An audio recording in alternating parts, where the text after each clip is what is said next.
చెల్లించకపోతే సమ్మె చేస్తున్న విశాఖపట్నంలో యువపడు సిగ్గు సిగ్గు జీవో నెంబర్ 36 యూజీడీ కార్మికులకు 24,000 జీతం చెల్లించాలి.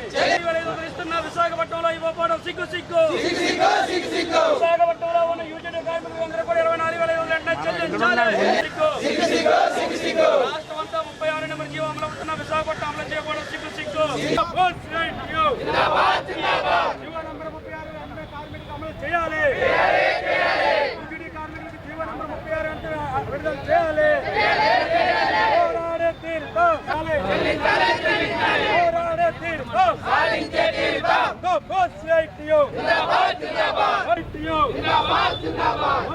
యూజీడీ కార్మికుల ఐక్యత జీవో నెంబర్ 36 యూజీడీ కార్మికులు అమలు చేయాలి.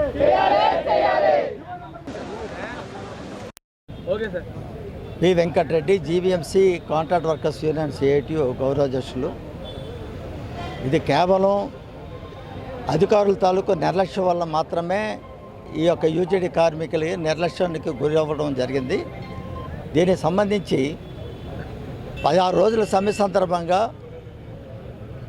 పోరాటం సందర్భంగా సాధించుకున్నటువంటి యూజీడీ కార్మికులకి 24,500 రూపాయలు చెల్లించాలని చెప్పేసి జీవో ఇస్తే రాష్ట్ర వ్యాప్తంగా అమలు చేస్తుంటే ఇక్కడ మాత్రము ఎస్సీ గారు నెమ్మక నివృత్తిగా ఉంటూ మరి ఆయన ఏమిటో తెలియదు కానీ మెడమేద తలకాయ ఉన్నటువంటి వాడు ఎవరికైనా సరే రాష్ట్ర వ్యాప్తంగా అమలు అవుతూ ఉంటే జీవీఎంసీలో కూడా జీవో ప్రకారంగా పారిశుద్ధ్య కార్మికులకి డ్రైవర్లకు కానీ మలేరియా కార్మికులకు కానీ పారిశుద్ధ్య కార్మికులకు కానీ జీవో అమలు అవుతుంటే మరి నా యూజీడీ కార్మికులకు అమలు చేయలేదంటే ఏమనుకోవాలి?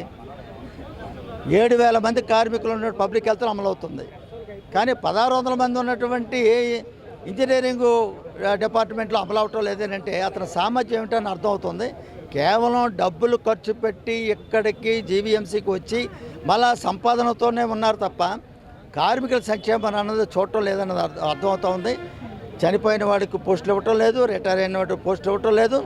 62 సంవత్సరాల రిటైర్మెంట్ ఉన్న 60 సంవత్సరాలకి చేసేస్తున్నారు ఇంజనీరింగ్లో.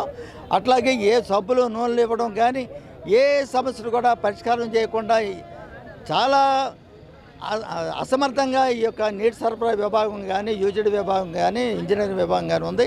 వెంటనే కమిషనర్ గారు చర్యలు తీసుకోవాలి, ఆ జీవోను అమలు చేయాలి. లేని పక్షంలో మరో పోరాటానికి సిద్ధమవుతారని చెప్పేసి తెలియజేస్తున్నాం.